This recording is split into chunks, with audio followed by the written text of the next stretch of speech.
across the board. You know, when you talk about Swiper, we saw how strong his Scion was last week. Even the Tryndamere we don't speak of too often. But look at this blue side ban to start off the proceedings. Yeah, Chiefs are going to remove Lee Sin themselves. Very interesting banning going on here. Janna going to be taken off the board as well. Of course, Rosie doesn't like playing Janna. He wants to be making plays. He doesn't want to be disengaging. LeBlanc and Azir, though, so very heavily focusing on Swiffer at this stage. 3 Swiffer bans right out of the gate, and that leaves Kassadin open, and Swiper wastes no time. So much respect to Swiffer there. That's a big call. The Ahri ban probably makes the most sense to me. We're still on patch 5.2. This is still the monstrous Ahri. But after that Kassadin pick, Narvan seems to be the flavor of the day, at least of the hovers. Yeah, actually, 4Not going to lock it in here as well. And when you tunnel so hard into one lane, it leaves all of the others so incredibly open.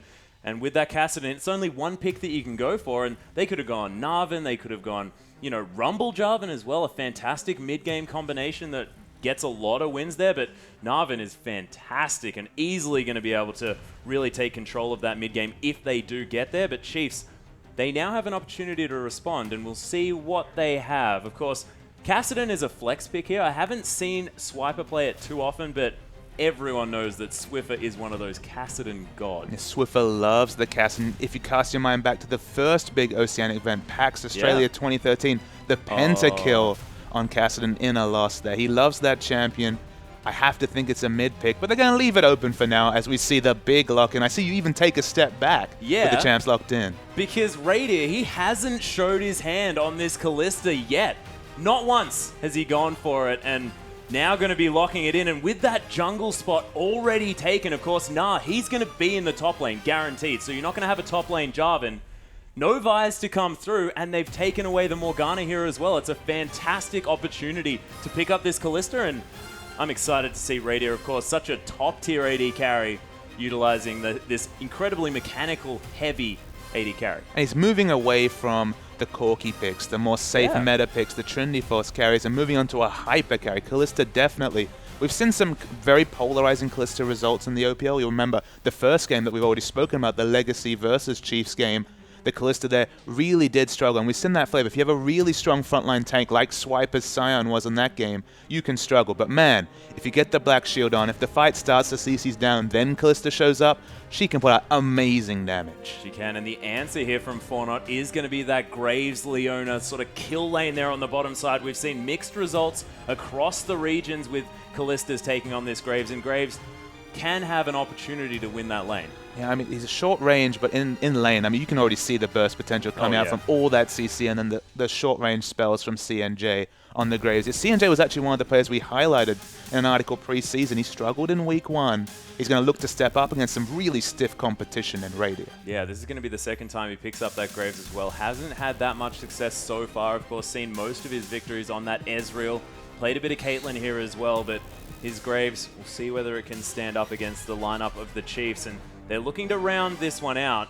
We'll see what Swiffer decides to take into the mid lane, whether it is going to be that Kassadin, and it is, and Spooks has Rek'Sai. Rek'Sai is still so powerful. We wondered how she would perform after the small nerfs in the recent patches. Yeah. She's still really damn strong in the jungle. Yeah. If you can get ahead, and of course this is Spooks we're talking about, someone who had 80% kill participation, really choked other junglers for life, and Carbon even on Legacy struggling against Spooks. If you get that neural network down and the enemy never really can get into your jungle because of the pressure you're putting out, the global presence is so amazing.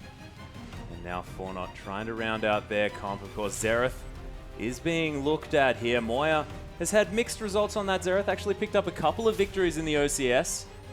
But Lissandra also available as well, and that will be so much CC and lockdown.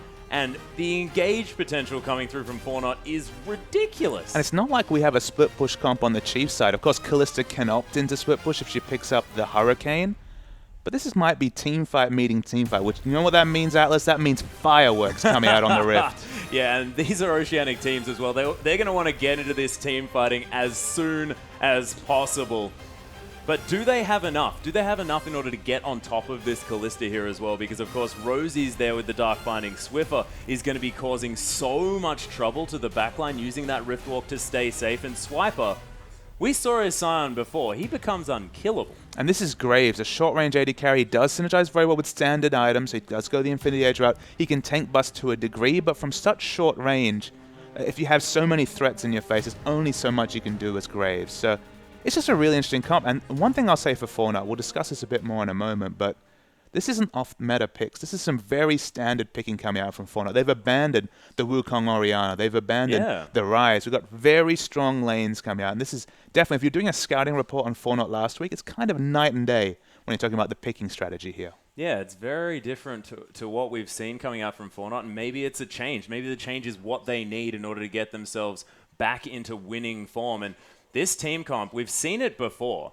and it does work. But are they going to have enough damage in the late game? Of course, Lissandra a little bit more maybe utility-based, but if you build her from the mid lane, you're going to have a lot of that damage, I guess. It's a lot focusing on Graves, a short-range AD carry. Still team fights very well. They do have some damage, but yeah, it does pale in comparison to what the Chiefs are putting out, because Rek'Sai puts out so much damage from the jungle. When we saw Carbon go a very aggressive item there with the Trinity Force. Probably not going to see that here unless this game goes very one-sided very early. But you do have that option as Rek'Sai, because the Q procs the Trinity Force so often. You get all that damage in. Even just with a Warrior, it does very respectable damage. Scion, not really known for his damage, known for just kind of silly things in the backline with CC and Choo Choo Train ultimates. He's a funny champion, is Scion. But Kalista and Kassadin, the double Ks there, so much hyper carry damage coming out from Chiefs. 4Not going to have to be really on point with their rotations in the early game, or I think they're going to struggle late game.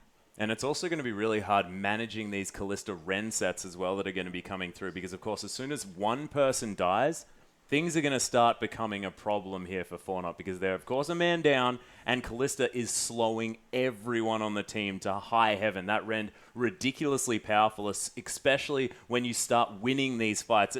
She almost creates aces every single time. You either completely lose a fight or you destroy it. She kind of warps fights, because it's kind of like you need to keep that CC, you need to keep the lockdown or the dive ready for whenever she shows her head, because we've seen even in competitive games across the region, if you kind of disrespect the Kalista or you use everything to pick someone else, like the Kassadin, for example, who'll be diving into the front line, Kalista's a bit like the old APE days where you got one kill and then suddenly it became 4. It's not an ultimate being used here, though. It's just literally spreading those Rens, applying them, and then again, you have the AoE slow, you can continue going, and with the Hurricane especially, spreading that rend, it's just devastating. Yeah, it's very, very scary. Also going to have a lot of wave clear as well, as you mentioned earlier on. So there is the opportunity for that split push, of course. A lot of her kit does rely on having your support with you, so you can use that Fate's Call, throw them into the fight, get that knock up, make everything happen. And Rosie, he's going to be very excited to be able to get in there and use that Soul Shackles. Soul Shackles, positioning's so easy when you have Fate's Call with the Kalista ultimate. That's why we see so much Kalista Annie. It's the most obvious thing ever. You don't need to have the flash necessarily. You can get in there with the Kalista ultimate. Kalista Maokai even has become a thing in China, just respecting the strength of that Fate's Call, because gap closing is hard as a support. You're squishy. You don't necessarily always have your flash up. You have to use it defensively sometimes when you're scouting for wards. Having effectively a gap closer be granted to you, it's a big deal. Oh, it certainly is. And the thing that I'm scared of on the side of the Chiefs here today is the long-range engage potential to come through from 4Not, especially if Carlos is God, who is a fantastic top laner in his own right, of course going up against arguably one of the top laners in the region, but he is a fantastic player, and if he gets the teleport flanks, if they land those solar flares onto Radia, they could make him a non-factor from the word go. And we see a lot of the Morgana Kalista flavor just because it's very strong against single AP teams, because if you can't pop the black shield, you can get so much consistent damage in. Against double AP, it's just going to get blown up in the AoE that comes out, and it's less useful. So it is a single AP comp, but it is the Lissandra, and Radius definitely prime target number 1. He's the VIP that's being protected, so there will be a lot of damage coming in. It's going to be difficult to keep him alive, but the payoff, we've seen it so many times. Once Kalista gets going, it's just crazy. Yeah, and once the QSSs and the Mikhail's Crucibles come through as well, not going to be stunned up, not going to have too much trouble against all of this CC, not to mention the Black Shield being there as well, which we've already covered. He's going to have a lot of protection come that late game, but if 4Not can put the pressure on early before he has access to any of these tools, things could become a problem, especially if C and J becomes massive on this Graves, because it gets to the point where he can just burst her down instantly. Yeah, but can he burst down the Scion in his face? That's the big problem he faces. Can't. I think we can just say flat out right now that he can't. I mean, he got so big on Scion last time. It was like 4,000 health, 400 armor. You can get massive on Scion, but a massive thing's happening. The OPL starting up. Yeah, we are onto the Rift, ladies and gentlemen, with the Chiefs taking on 4Not. The Chiefs are going to be on our blue side for this game, and 4Not on the red. And thus far, just fanning out. Of course, this does tend to be the flavor, doesn't it? Of course, the first game, everyone wanting to be a little bit more relaxed. Moya gets a ward down that mid lane just to scout out exactly who's going to be hanging around here, and it's going to be Radiant, so mid lane Kalista, obviously. Oh, that's definitely going to be the result. I mean, we could switch back a few metas and have the AD carry support in the mid lane, but probably not necessary against Lissandra. It has to be an Ashe, right? The smart choice. Yeah. The Fjordian... Freljord? We're really on top of our lore here. Pronunciation's fantastic. Freljord, well. there we go. I got it. Nailed it. Freljordian lore. Wonderful.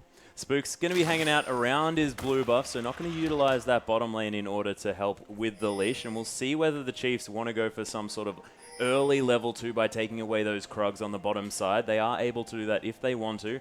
Neither team's getting too many deep wards down, but you can see 4Not do have one in that lower tri-brush. But no lane swaps to be coming down. That's some important information here, because often, you know, Graves doesn't do as well against Kalista in these early levels. It's true, and it's a very interesting level 1 just because despite being single target, with Rend you are actually able to push out decently well on Kalista if you enter lane early. So taking Krug is actually kind of an issue, because then you get pushed in by Graves, and if Graves is playing under your turret, you're reading Buckshot, Harass, getting last hits, it's really hard for this lane. Rosie's face-checking in the bottom lane, though. Yeah, actually heading straight over there. Swipe is going to be clearing out these ones, doing a little bit of cute work where he's going to use his passive in order to execute himself and then kill the Raptors. Very fun. Going to get an early level 2 here and then teleport back to that lane. It's taken a little while. Carlos's God is there still, but of course death time is not going to be a thing at all. As you saw, Rosie taking half of his health, face-checking that brush. Zaldo actually used his Ignite there in that exchange, so maybe a little bit preemptive. But the Chiefs able to reset this wave and continue the pressure.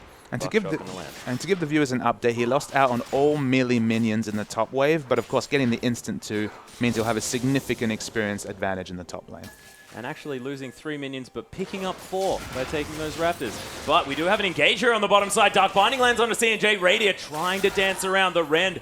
Onto Zaldo here as well, but Radiant takes a lot of damage from that one and has to start respecting this 4Not bottom lane. Yeah, but just because the Ignite is done does not mean they do not have burst potential to take down Radiant. The base stats are not high on the Kalista, and it's a very tentative lane in the bottom lane. And I really like how Rosie and Radiant are utilizing Kalista's passive in order to last hit these minions as quickly as possible. You can see that extra true damage doing some work. Radiant actually zoned out of a couple of creeps there as well as CNJ on a lot more health. And this is what happens when you've got a Graves who's just a lane bully and so durable as well with that passive.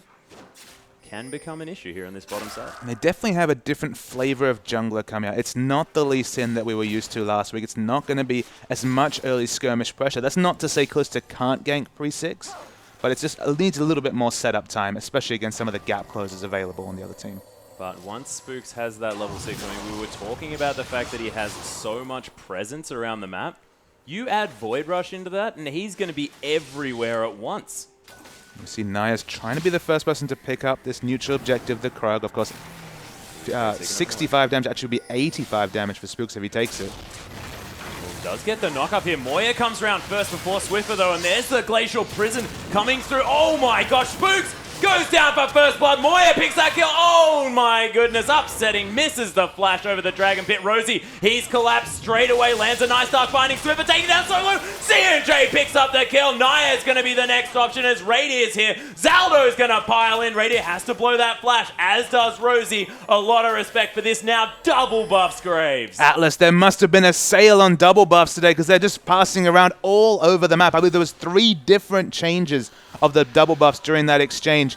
A lot of credit must go to 4Not. They were the first to react. It was actually Cassidy reacting much later in that exchange. Usually Swiffer and Spooks are on the same level, but they were delayed. As we go into the replay, look how long it takes for Swiffer to react to this 2v2. Spooks is basically dead eventually dies. That's the first double buff exchange. The fail flash from Moya gives Swiffer the double buff, so it's been 2 exchanges. We're keeping score over here, ladies and gentlemen. And then C&J comes in. He wants some double buffs. Radiant gets one, 2. 4 exchanges. I misspoke. And both AD carries end this exchange double buffed. Well, that's actually a lot better news, of course. Didn't notice that Radiant had picked those up. So the bottom lane's still going to be even, theoretically. The even double buff bot lane. Worth. Glacial Path going to be used here from Moya. Oh my gosh, Swiffer with so much damage from that Force Pulse. Moya has to be very careful. He has to go back. That's actually a level 1 Force Pulse. And why did it do that surprising damage? We see there. This is the flavor of Swiffer. Rod of Ages, Catalyst into Blasting One, into Recipe for most people. Nope, just pick up the Blasting One for a bit of more early trading. Yeah, we've seen this before, but I love it coming from Swiffer. Of course, such an aggressive player. More than happy to pick that one up very early on. And Moya paying for it. Maybe he didn't press tab first, but that was so much burst to come through from Swiffer, who's now healing himself up using that flask.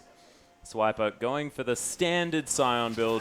Wants to get as many of those resistances as possible and use that passive to stack up his health.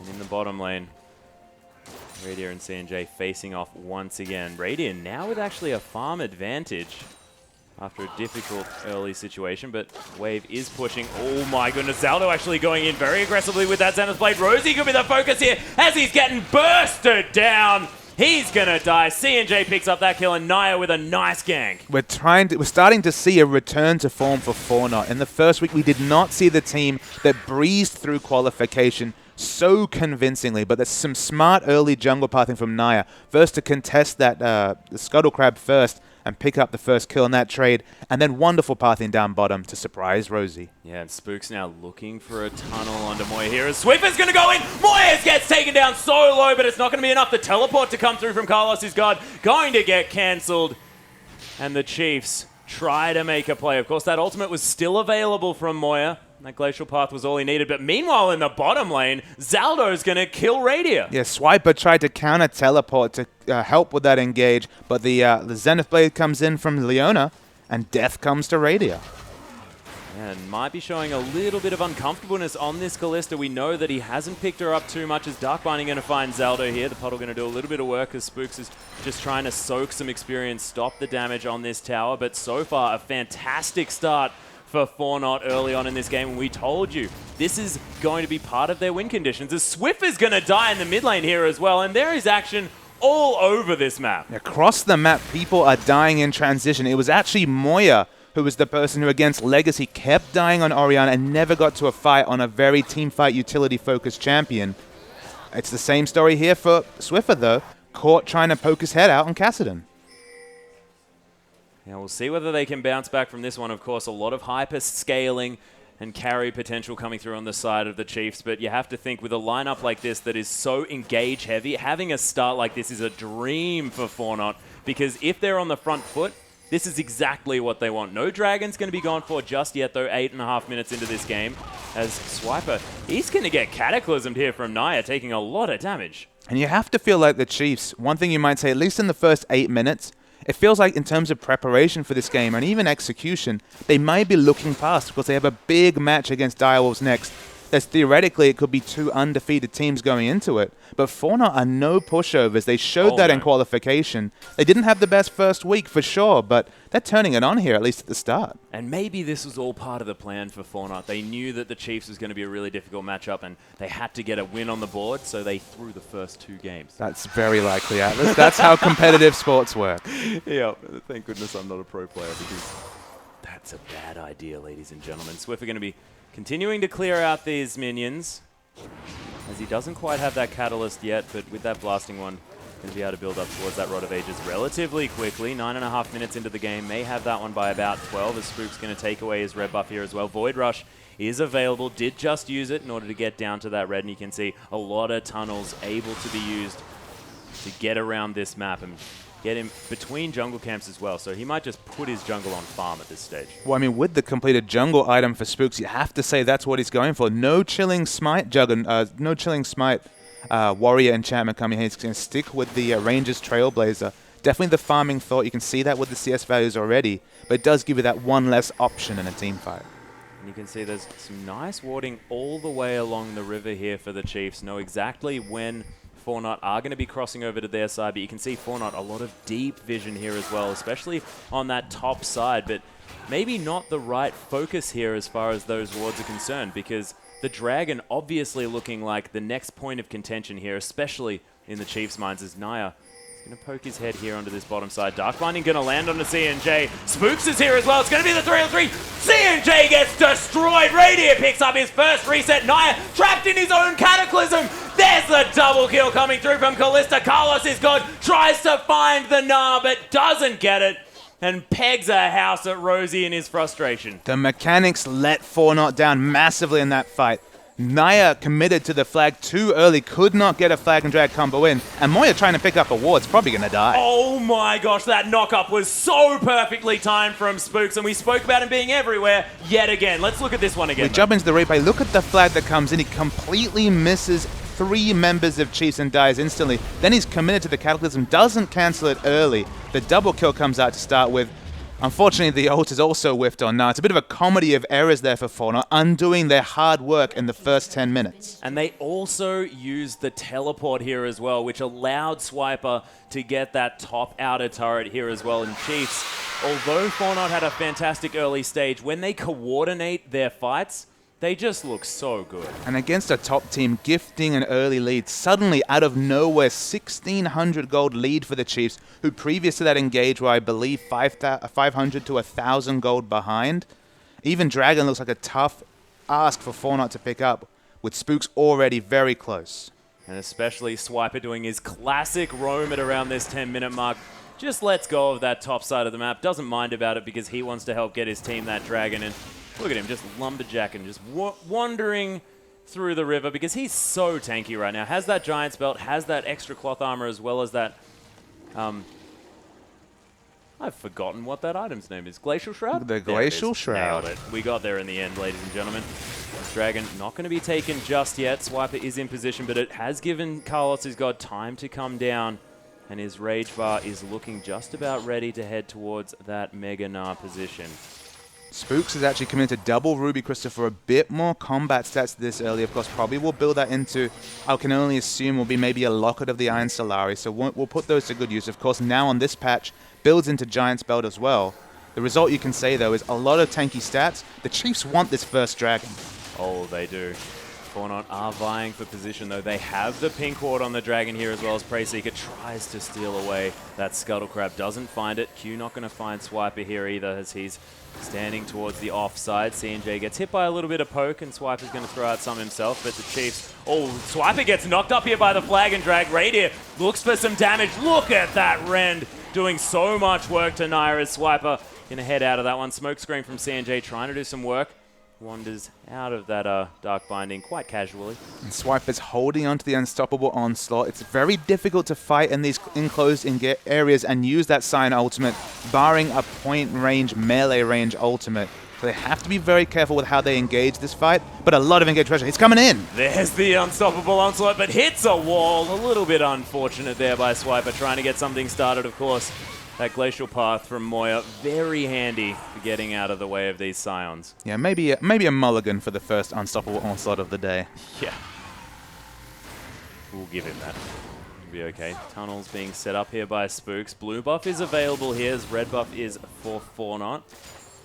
And Chiefs and 4Not just not looking to go for this Dragon. I mean, they've sort of ceded that position and now looking for some sort of siege here in the mid lane. You may ask, why is this game gone this way? And you have to remember, this is a cast, and there's a scaling Rod of Ages advantage happening on the Chiefs side. And we've already said that 4Not have the mid-game comp. It was the onus was on 4Not to pick up the first Dragon to convert their early kills and pressure into an objective, and they're going to try and win a fight. Yeah, this could be a 4v5 here as the Chiefs get aggressed on by Naya, but he's going down solo. Immediately, Spooks gets exploded. Swiffer picks up a kill. Swiper is so big in the backline, but they're ignoring him exactly like you should, as there's the Fates call coming in. Moya gets taken down solo, but this is what it's all about. 4Not trying to destroy the Chiefs. Radiant falls down. Zaldo somehow survives, as CNJ is looking for yet another kill, but so far, a 2 for 3 going 4Not's way. 4Not, you have to respect the amount of burst and CC they have. There was no reason for the Chiefs to be grouped there with Kalista split pushing in the bottom lane.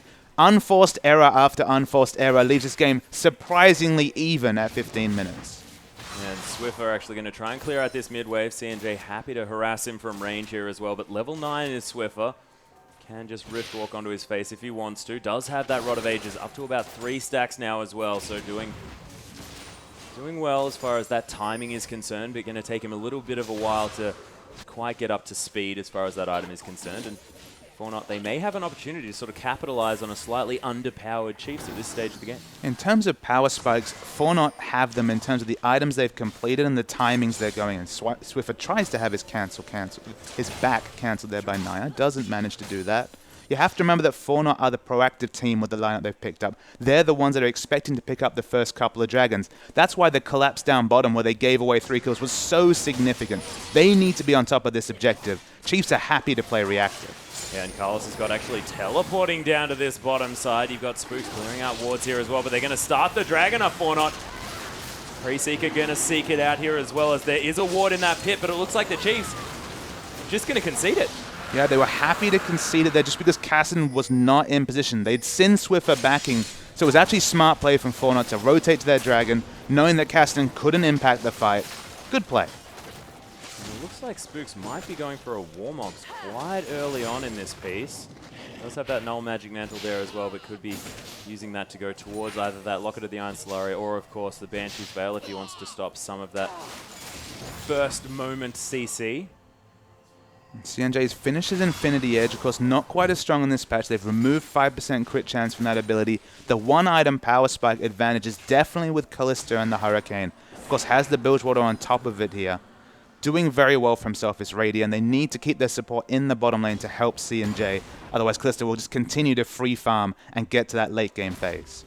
Yeah, and the dangerous thing here, if you're a 4Not fan, is the fact that Swiffer, he's on 4-2-1 now. After all of that dust settled, he did fantastically in that last engagement and able to pick up himself that Fiendish Codex and also a Null Magic Mantle of his own. So not entirely sure what that's going to go to, but it might be those Mercury's Treads being built up first by this Kassadin. It doesn't want to be locked down. There is the potential for the Athene's Unholy Grail with that Null Magic Mantle. Spooks' ultimate comes in, but it just means he's going to do some more farming with that Ranger's Trailblazer. I mean, it could be the Athenes, it could be a Merc Tread into Morellonomicon. Morellonomicon's quite a common second item pickup on the Kassadin, just to help him with his spell rotations in a fight. It's the offensive option would definitely be the Morellonomicon, so that's what I'm expecting from Swiffer. Yeah, well, that's true. If you think about it that way, what would Swiffer do? And that is going to be the Nomicon. Swiper and Carlos' God, this is a very exciting matchup there in the top lane where basically nothing is going to happen unless they're fighting each other for about 15 minutes. Yeah, and Swiper's definitely built for team fights. He looked down the lineup of 4Not, 3 auto attackers at minimum. Swiffer's in a bit of trouble. Yeah, there's the Glacial Tomb coming through here as well as Moya just wanders through the Cataclysm. And Naya's going to pick up that kill. Nicely done here by 4Not. And you can see Naya with huge kill participation on it for his team as well. 7 out of the 9 doing great here on this Jarvan. May have died a few times, but is making up for it here as well by being exactly where he needs to be. And Swiffer did decide to go for those Mercury's Treads, so doesn't want to be locked down. I mean, makes sense just with what he just witnessed in the mid lane. Maybe it was an adaptation, said, okay, never again. Doesn't want to. Zenith Blade not going to find its mark here as Zaldo eats a Dark Binding for it. Everyone going to stand the puddle, give Rosie some money here as well. And interesting buys coming through from Rosie here as well. He has an Amp Tome and a Ruby Crystal.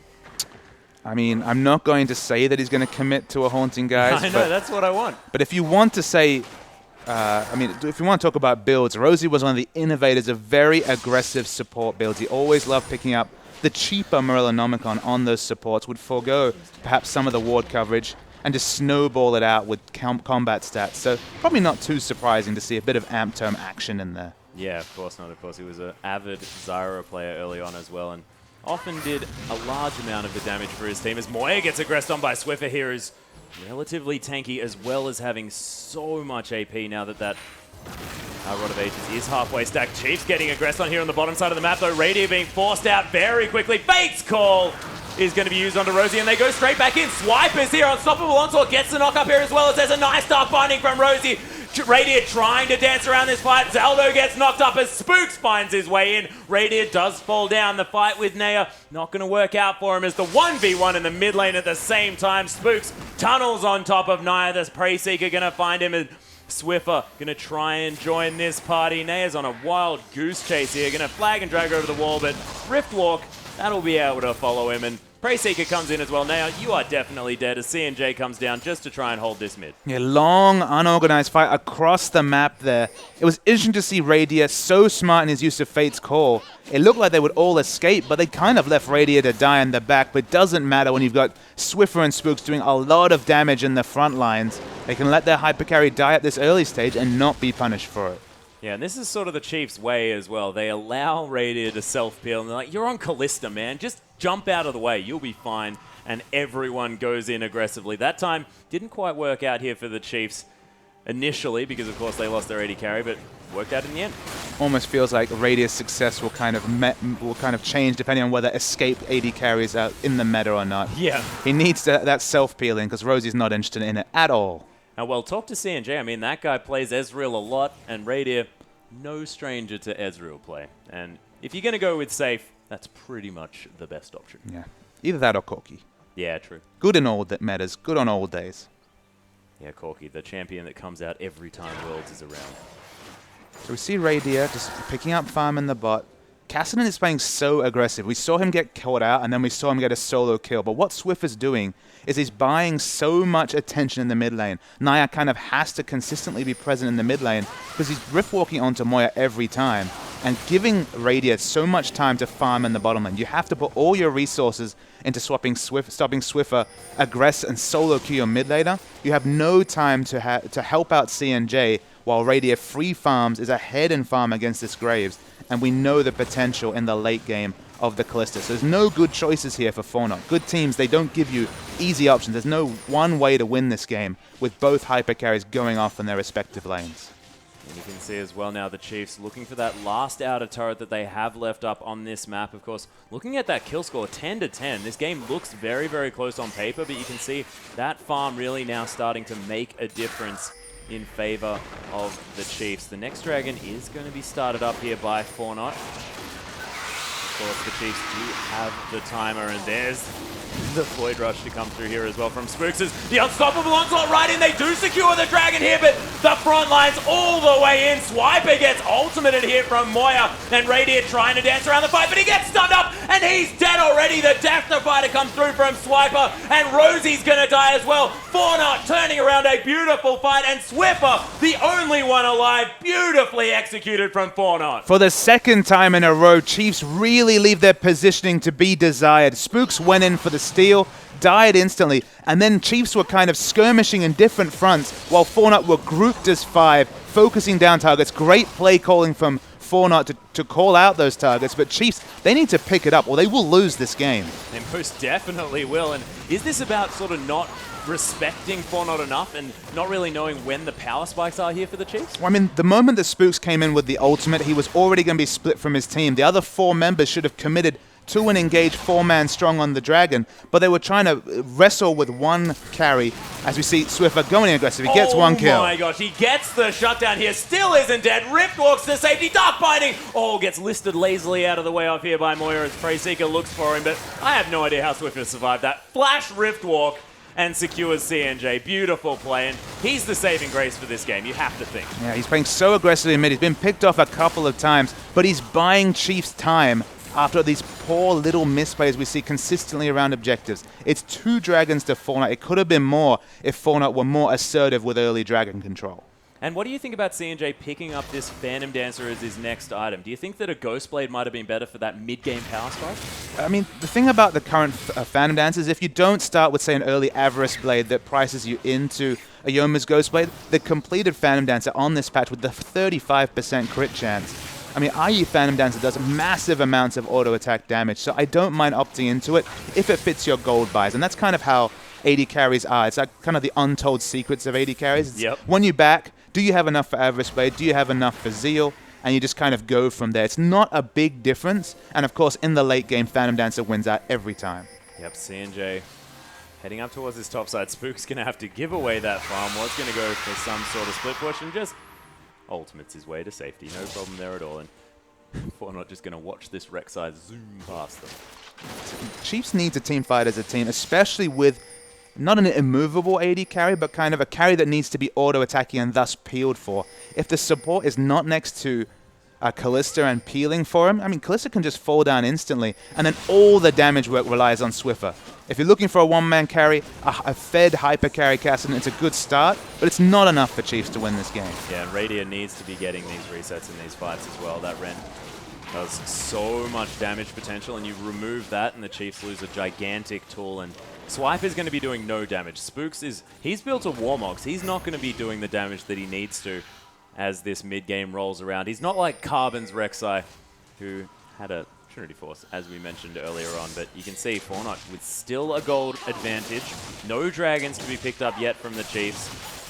And 4Not sort of their game now, so they really need to be the ones starting to press this advantage that they have, and this is a test for a lot of these teams here as well, because of course the Chiefs, massive legacy, and a lot of teams overly respect them into the point where sort of they're not going to be making these aggressive moves. Yeah, we see often is the Chiefs with a mid-game comp against a reactive or late-game focused comp from the enemy team, and then the game kind of snowballs away, and by 25 minutes, the Chiefs are 10k ahead. Yeah. We definitely don't get that flavor here.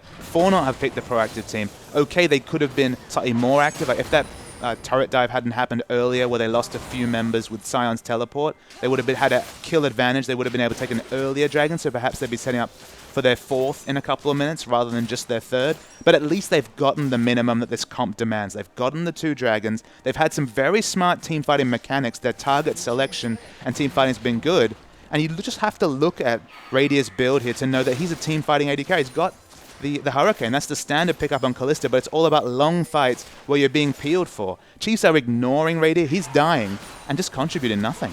Yeah, and this is beautiful from 4Not as well. They're grouping up. They're doing a lot of damage here on this bottom side. Radiant spreading that rend across everyone. Swiper finds his way in, forcing a flash out of Naya here as well. They're not wanting to commit sort of 4 versus 5, but the rest of the members of the Chiefs have found their way around. Swiper going to get slowed down just a little bit, and 4Not do back away, and they have to respect Swiffer. He has a death cap now. Yeah, he went for the absolute most aggressive item choice he could, just stacking the flat AP. CNJ is going to have to play so smartly in fights because the Rift Walk damage coming through from the death cap here, once the Rift Walk comes in, people are going to die instantly. They most definitely are. The Chiefs continuing the chase here. Moya gets flacked on. Look at that damage. Frozen Tombs himself just in time. There's the Zhonya's there as well. See whether the Chiefs can dance around this one. Radiant dodges the first ultimate. Spook's getting taken down very, very low in the backside. Carlos has got his huge. The double Gnar into the double wall up here as well as CNJ trying to follow up with a lot of damage. Swiper's so low. He has to get out of this fight. Dark Binding lands and the Chiefs, they're forced to disengage as no member of 4Not is dead, and I have no idea how Moya survived it. Rosie is forced to use that flash, and we'll see whether he's going to survive this one. Swiper gets the slow, charges up that Q just in order to get Rosie to safety, and nothing more going to be gained here, but 13 seconds on this dragon with no jungler. Void Rush, though, is available. 4Not's front line stood up so big in that fight. The engage from Carlos' god was wonderfully strong, but the dragon could be on here. Yep, 4Not are preparing themselves for their third dragon. The teleport to come through as Swift has come around the backside here as well. There's the ignite on Naya. Swiper wants to find his way in, has the unstoppable onslaught, and just crashes immediately into the wall. The second mulligan we'll talk about here. The first one was understandable, the second one's a bit poor, but they do manage to corral the Chiefs into the dragon, force 4Not to back away. The first dragon comes in. Yep, beautiful play coming through from the Chiefs. Force them off the dragon, pick up their first, and that is very good. Also denying the third dragon from 4Not here for that movement speed, which would have got them around the map, able to make more of these proactive moves that we were talking about them needing to do. And you start looking at this front line. Whenever Kalista's in a game, you want to see, okay, how much damage do I need to do to the front line to get the damage on, to spread the rend onto the priority targets? We already saw Carlos God and Naya. They're so strong already in the front line. Once this randomness is completed from Naya, it's going to be very hard for Radiant to break through the front line. He needs the AoE damage coming in from Swiffer. It's actually good that he's stacked damage rather than going for more of a utility build, because if they can chunk down this front line, Kalista will run wild on the back line. Yep, 4Not now setting up the vision around this Baron as well. They do manage to take down that Scuttle Crab. Don't quite kill that ward, but they've got a lot of sweeping ability now in that particular area. Zaldo going to take a Force Pulse to the face here as well. Takes a fair bit of damage, but he's pretty tanky at this stage on this Leona. And Naya now clearing out this top wave. Pings are in mid here for the Chiefs, but they are going to go and defend this inner turret in the top side.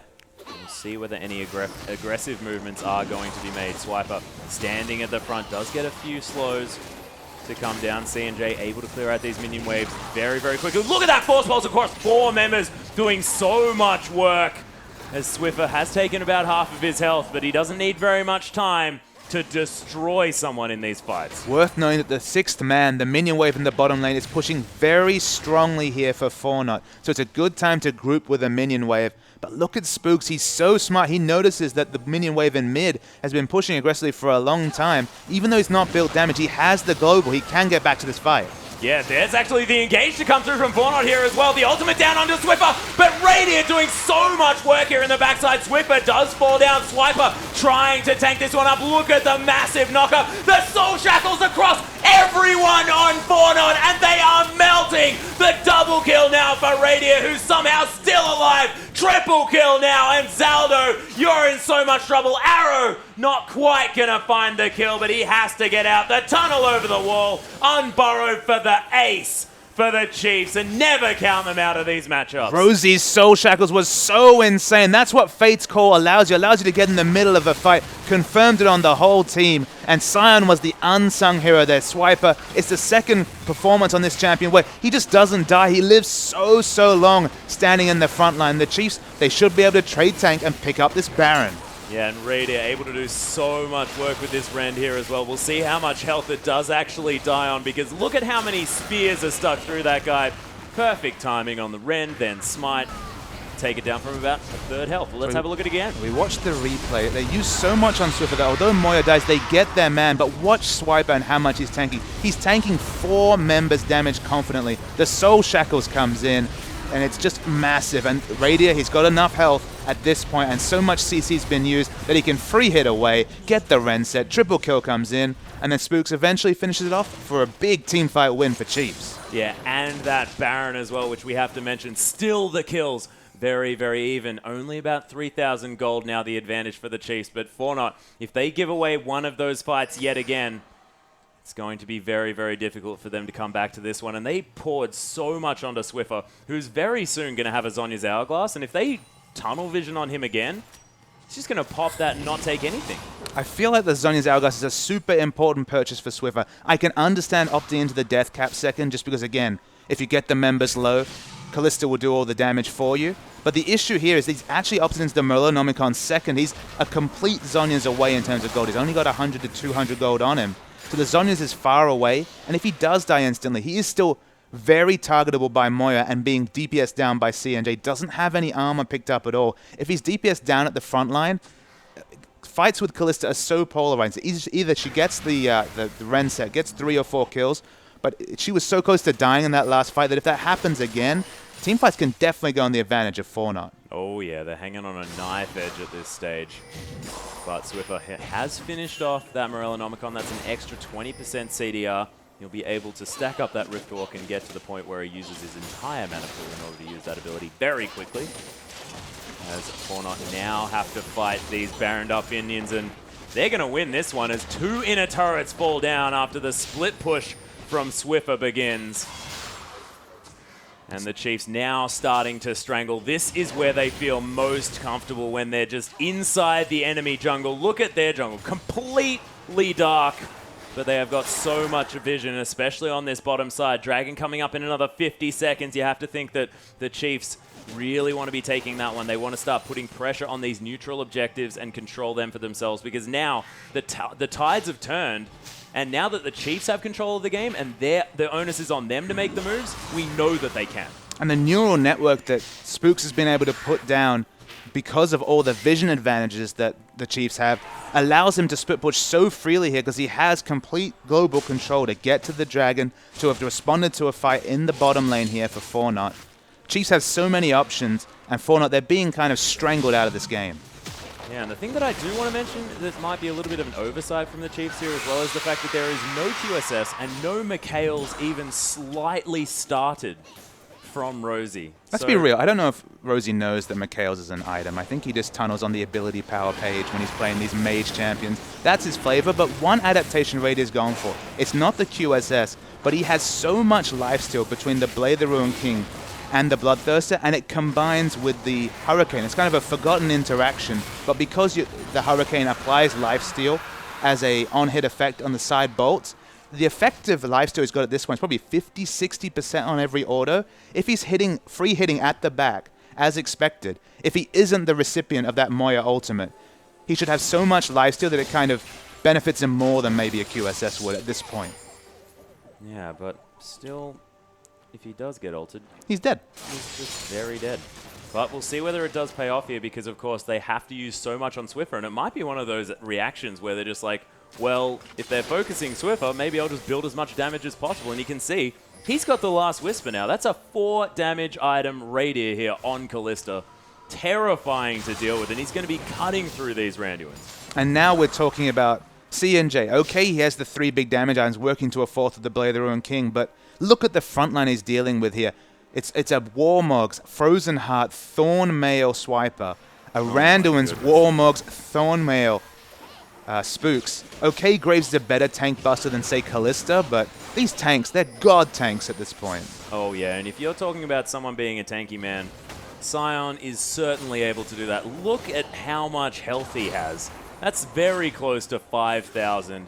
Here with only, one item that's giving him extra health. It's terrifying. He's a very tanky man. He's probably working on the Righteous Glory as well for more initiation potential with that unstoppable onslaught. Yeah, and Swiffer now just hanging around here looking for the potential assassination. He's going to find CNJ, but Force Pulse doesn't land. Rosie looks for the Dark Binding, but doesn't find it, and Swiffer needs to respect CNJ. Those crits are really starting to hurt. There's the flash forward! Collateral damage doesn't pick up the kill, but CNJ, massive props for going for that play. Yeah, but the props have to be outweighed by the fact he does not have flash available. Almost gets the assassination on Swiffer, and Radia's in trouble too. Yeah, they're actually baiting in for this one potentially. There's the ultimate to come through. Void Rush from Spooks into the backside. Carlos is God, not going to use that teleport in order to get in. Does have Rage up to a fantastic point here for Nah, as the red buff is going to be secured here by 4Not, but a little bit of cheeky play coming through from the Chiefs so far. Yeah, both supports are definitely foregoing the utility items for more combat stats. We can see the Randuin's very close to being completed by Zaldo. Another person that's going to try and get on top of Kalista and stop her from ordering in a fight. And if there is no QSS built as a 6th item coming out from Radia, I worry for him because, again, it's not quite the Thornmail point, but 4Not are super tanky. Even their support is super hard for Kalista DPS down. If she's separated from the other members in a fight and they can kill Swiffer, who's obviously going for a Void Staff rather than a Zonya, one of these threats falls down for Chiefs and their team comp falls apart. And this might just be Swiffer being a little bit scared to pick up that Zonyas. I mean, we remember from that fated loss after the pentakill, missing the Zonyas in the Baron Pit. Oh, he'll never live that one down. I don't know about your reverse causality. It's definitely too much headstrong from Swiffer. And he's built that item a lot over the years. He loves to go in there and do big damage. That's the Swiffer we know and love. Shout out to Minky Whale. Shout out to Minky Whale, doing the big damage. And building Rabbidan's death caps on everyone possible. But so far, it is going to be the Baron up in another 14 seconds here. The Chiefs are looking to put pressure onto that one. Did manage to pick up the first here as well. Dragon was just taken by the Chiefs, evening it out 2 for 2 now.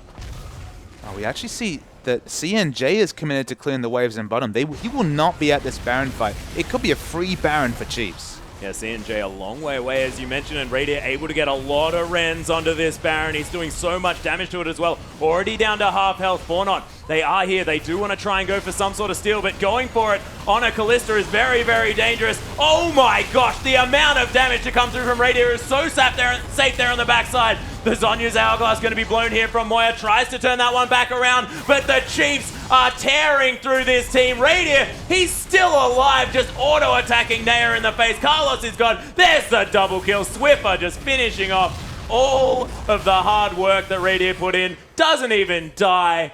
Oh my gosh, what a beautiful, clean ace for the Chiefs. 4Not put all their eggs in the assassinate Radiant bucket. It did not work. CNJ showed up to the fight late and was assassinated by Spooks and Swiffer in the backline. Radiant lives, and once you hear those two facts, you know that it's a team fight win for the Chiefs. And this is so terrifying as well. Radiant having such a fantastic performance on Kalista, and we've seen her be so devastating. We thought that this may be the one Achilles heel that Radiant did have, but we've seen today that is not going to be it. Yeah, the scouting report actually from SoloQ was that Radiant didn't play the Kalista, didn't favor that champion, and it seems like that was a bit of a red herring coming out as, okay, it might not be Corki level, but clearly able to pick up that Kalista at competitive League of Legends, no problem. No worries at all, as the Righteous Glory going to be completed here from Swiper as well. He's going to be able to run super fast into these fights. Rosie going towards Azonia's Hourglass, finishes the Morellonomicon up first, of course, because it's Rosie. He just wants flat damage if he can, and a lot of cooldown reduction so he can do as many buttons as possible in a fight.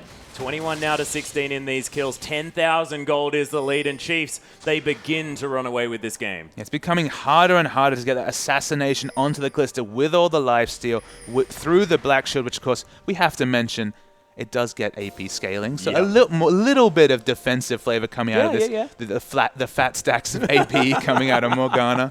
Oh, save that for the Rich Gang games, please, Pop. I'll do my best.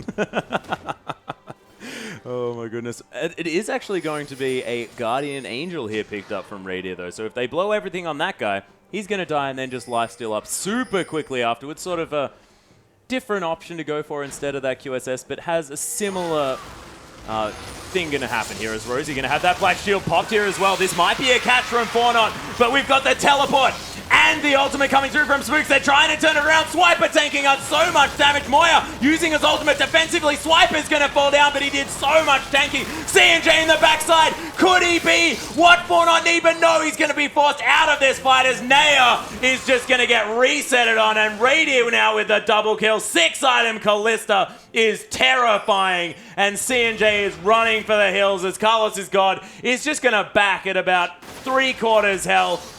Spooks hunting this AD carry. He's gonna flash, gonna be able to get to safety here relatively, but Super Creeps now pushing into the base. And look at Radiant tearing apart these Nexus turrets. CNJ back at full health. He is going to jump through. Wallop not going to find its mark here as Blade of the Ruin King going to get used by Radiant. He has so much life still and rends the members of 4Not to pieces. It was just an insane fight there, Atlas. At the start of the fight, we actually saw Scion and Swiffer being blown away by CNJ, and I thought, all right, this must have been the fight that the Chiefs would lose, but it's so different because Kalista showed up. She was full health with Guardian Angel and a Black Shield, and everyone died. Yeah, it was beautiful play coming through from the Chiefs, of course. That last moment, I thought CNJ might be able to do it, but his front line melted, and he wasn't able to do anything there in that backside. But 4Not put up a fantastic showing against the undefeated Chiefs, now looking to go against arguably their toughest rivals in Direwolves up next. Yeah, I mean, they built up a bit of momentum there, Chiefs, but they need to iron up some of their issues in the early game. It was quite poor play from them, over-aggression at times with a comp that was against a very powerful mid-game comp, we have to say. But we'll go to a replay to see the other side of it for the Chiefs, some of the excellent team fighting that came out of them. So this is a mid-game fight. We'll roll the tape here. And although 4Not are in a good position to engage a fight, they use everything on Swiffer to the point that all their cooldowns are down before Radiant shows up. Radiant here, which is already free autoing at the start. He hasn't committed to a rend yet, and once the Soul Shackles comes out, this is the rend set we talk about. Double kill becomes a triple kill so easily for Kalista.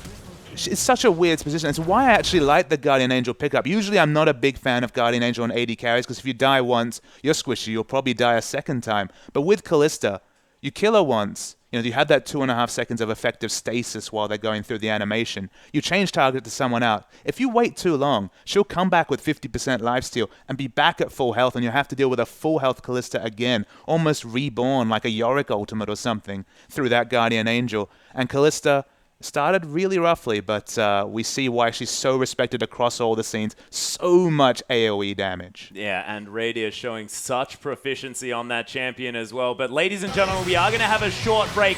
Direwolves taking on the Chiefs. Both of our undefeated teams coming up next, and you don't want to miss that one.